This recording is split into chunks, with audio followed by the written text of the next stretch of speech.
Hi, we've not talked about bad games for a while, so I've decided to fix it.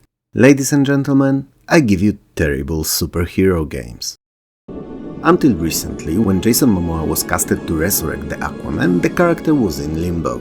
He was one of the oldest DC superheroes, and in the same time, one of the dullest too, with skills so boring that people failed to find the will to read books about him. And while the movies are not great either, they're full of special visual effects and action, so they brought a bit of life back into the old fishman, Manfish, whatever he identifies as in this particular scenario.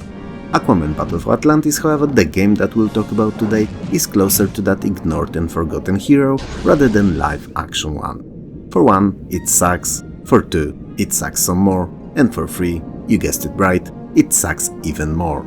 It's also an action-adventure game that is as fun as it is to reminisce about the least important member of the Justice League, so as fun as it is to suffer from a prolonged case of the stomach flu. You know, the one that, let's say, opens the valves on both of your ends. Anyway, the story of the game is told by incredibly low-quality comic book panels made out of in-game models rather than drawings, so looking cheap, lacking detail, and worst of all, any soul.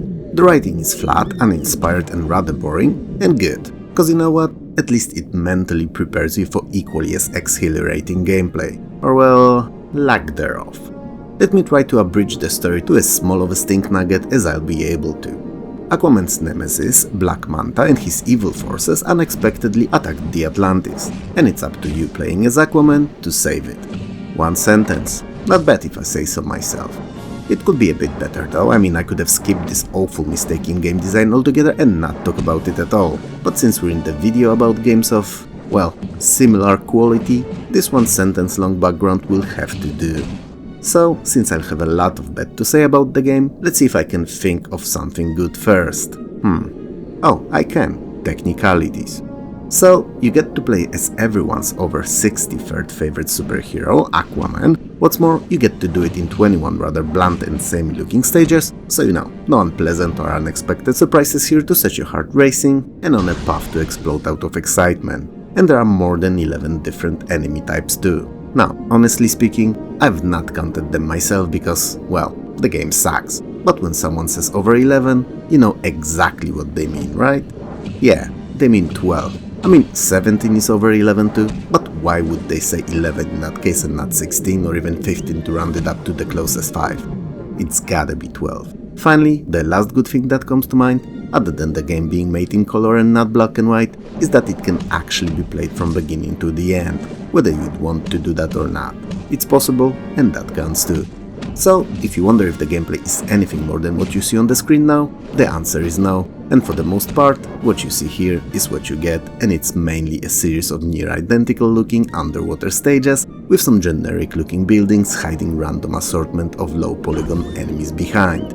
Enemies that you have to swim to and then dispose of in a badly controlling and even worse playing beat-em-up style. What's worse, while the world seems to be fully open on the first glance and free to explore, it's not the case whatsoever and it's severely limited with barriers. Yup, in all 8 directions and not always visible. You're not gonna want to explore the game world too much anyway, cause everywhere is empty and devoid of life, but it doesn't change the fact that these barriers are tad annoying. Well, whatever, barriers are barriers, and most of you don't care about them because what you're here for is explosive, action-packed and blood pressure-raising gameplay.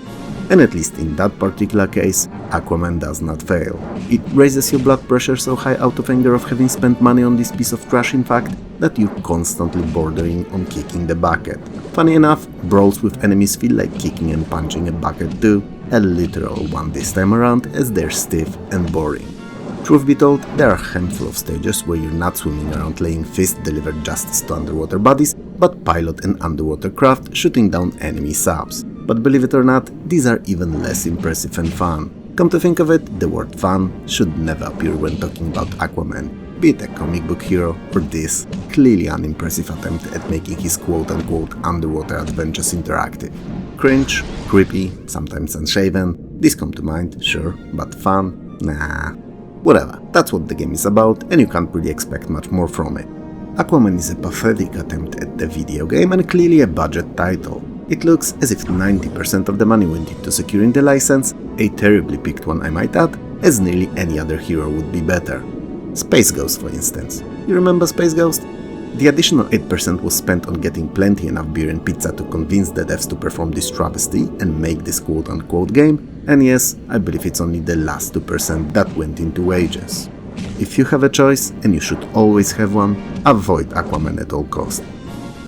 While virtually no one cares other than the three lonely and clearly drunk investors when the Aquaman license is misused, many are furious when Superman sees too. And I'm sure that most of you know about the infamous Superman 64 game that is very often leading the list of the worst games ever made. And deservedly so, but we'll get there in a minute. The entire premise of the game is just plain stupid. Lex Luthor hired Brainiac to create a virtual version of Metropolis to trick people into getting lost in it forever. And the first two to fall for it are naturally Jimmy Olsen and Lois Lane, Superman's famous red-haired nerdy sidekick and his boo. Well, Superman's boo, not Jimmy's boo. Jimmy's boo were books. Because of course that they are, as otherwise we'd not had a game. You, playing as the Man of Steel, have to dive into the virtual world and save them. Now, the idea is incredibly out there, dumb, really, but whatever, plastered on in the last minute to justify all the stupid-ass ring-flying sections we'll get to soon, and other pointless in the virtual reality things like bombs, for instance. While most of us know the flying through rings parts of the game from countless videos on YouTube, or often unfortunately our own experiences, it's not only what the game is all about. There are also very disappointing and fugly looking action/beat-em-up sections in which you have to explain to the also virtualized famous Superman's enemies like Parasite, Metal or Darkseid, to name a few, that the Man of Steel has fists of steel, and it's rather painful having them land at a lightning speed at one's jaw. Often deadly painful. So, deadful? Whatever. Now, see, I unintentionally made this piece of shit of a game sound better than it actually is. And let's not forget that it's not good at all. Some of the stages have you beat up bad guys only, others see you escort someone somewhere for some reason, or even protect the civilians from tornadoes. Virtual civilians from virtual tornadoes, mind you. Let's not forget that other than Jimmy, Lois and Clark, there's another real person in the simulation. They can also be some other nonsense that the supergoof usually does when protecting real-life populace when outside of the simulation, but regardless what these are, they all have one thing in common: they suck. Big time. Now, while these parts of the game, despite what I just said, are not infinitely terrible, only really bad, saved by the occasional car throwing or beat 'em up of buddies, they feel as if the Superman was anything but super. He's so slow that it's laughable, and reminds me of that fight between Captain Kirk and Gorn in Star Trek's original series. You know, the slow-mo one. But sadly, that's not all that fails to work the way it should in the game. And the hit detection seems to be running on a guess-working script of sorts rather than traditional for the genre hitboxes. So whether you hit lands or not is all down to lady luck. Or bad programming, who knows. The action scenes, however, are rather short and intertwined with the iconic rings flying sections, and these are so goddamn boring you wouldn't believe. They can take even up to 10 minutes at times and are literally just going through one ring to another and so on and so on and so on and so on, until you either give up from a sudden and unexpected wave of depression flooding you over, or fall asleep from boredom. One of the two. I see no other outcome here. Honestly, I'd rather down a box of laxatives and call it a night than spend an afternoon playing this trash, and so should you. Pick the lesser evil, which in this case is any evil other than the Superman 64. Anyway, most of the time when you're given a task to do something other than the flying, you're left there to figure it all out by yourself, often with a timer, painfully reminding you how much time you're wasting playing the game. And worst of all, even if you do work out what and when to do, completing it is not a given, as the game may just glitch out and prevent you from completing the task. Some things may appear broken because they may require you to backtrack somewhere, trigger a random piece of dialogue with someone, or find a key in an enveloping everything ever-present dense fog. And naturally, you guessed it, the game never tells you that, and you have to either guess it or stumble upon a solution on accident. And that's, ladies and gentlemen, is stellar video game design. Keep the player in the dark and hope that they will get lost in the milky fog and land on a solution for progress. There are some boss fights in the game too, but if you're guessing that they're equally as broken and awful as the rest of it all, you're right on the money, and you should maybe consider playing the lottery tonight, because you may land on the correct numbers too. Superman 64 may not be the worst game in existence, I still feel that the title belongs to Pro Soccer 2190 on the Amiga, but it's definitely out there with the top, or bottom, depending how you wanna look at it, 5%, and a game that should never be. It's a high-profile piece of trash that looks, sounds and plays badly, that's ridden with bugs, both small and game-breaking, and in the end, a totally unnecessary product to ever exist.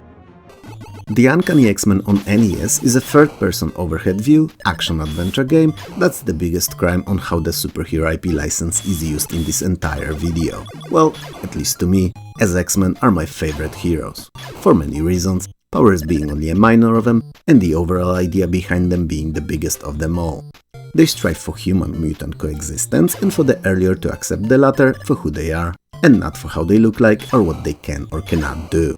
It's that underlying idea of equality and acceptance, opposition to racism, bigotry and intolerance that I love so much about X-Men. Because regardless of your political camp, I feel that all of us are, or at least should be, equal for humanity to progress and evolve. I mean, sure, throughout the years the team may have changed in the X-Men, touch other subjects and paint different stories where necessary, but even in the comics' world, X-Men have never been fully accepted or treated as equals and had to fight for their most basic rights. Because what humanity doesn't understand, it fears.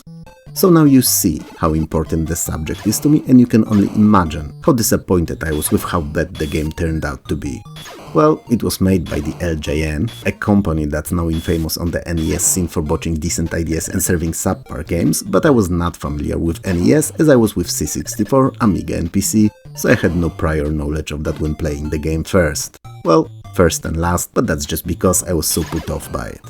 Anyway, Magneto and his Brotherhood of Evil Mutants are planning something evil, nefarious and most likely deadly. Definitely something that will put mutants and humans at odds and may end up with a full-on war for survival of either of the species. So it's up to our heroes to save the day.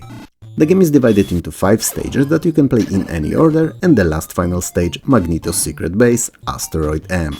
Each of these stages has their own boss, naturally taken straight from the comics, and they are Boomerang, Sabretooth, Juggernaut and the White Queen.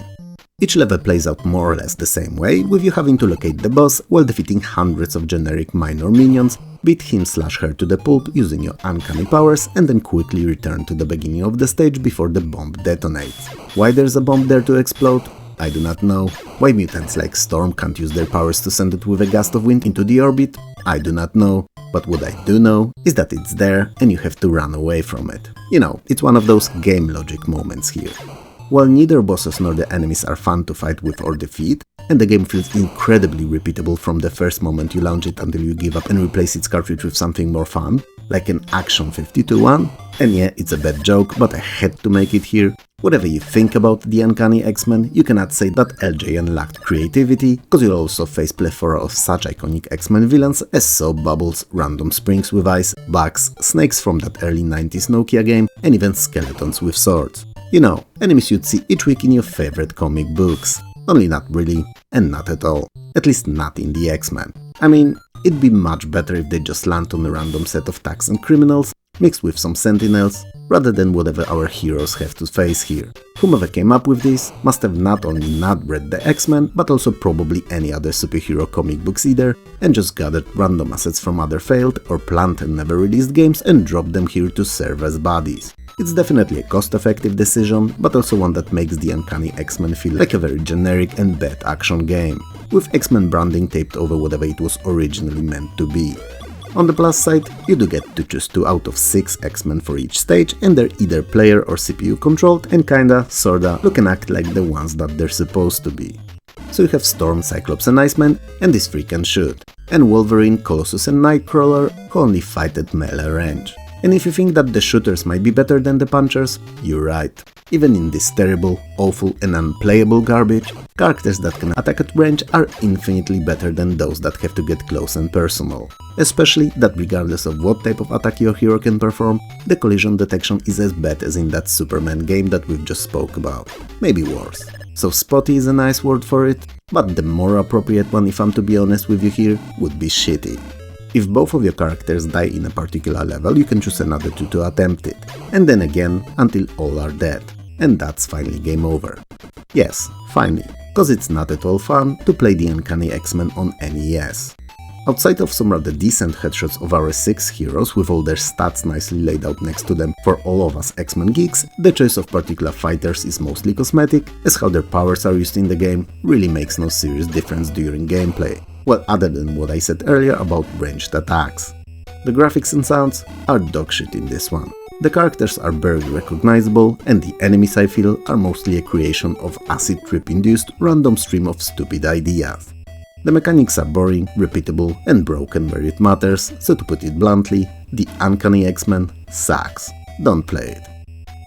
I love my superheroes, superhero movies and comic books because I grew up with them. I used to draw the characters all the time as a kid, dreaming of becoming a comic book artist. I am not one. If I was, I wouldn't be complaining about my job so often, but I still have a lot of fun watching the movies and playing the games. And even if they're not great, I can understand and overlook a lot and are not overly critical, but these three that we've seen today, they're just shit. And definitely not worth your time. Skip them if they ever fall in your lap. If you liked the video, hit those like and subscribe buttons below, and maybe share it too, it helps more than you know. If you didn't, then don't naturally. It was fun talking to you as usual, and I'll see you, or more accurately, talk to you very soon.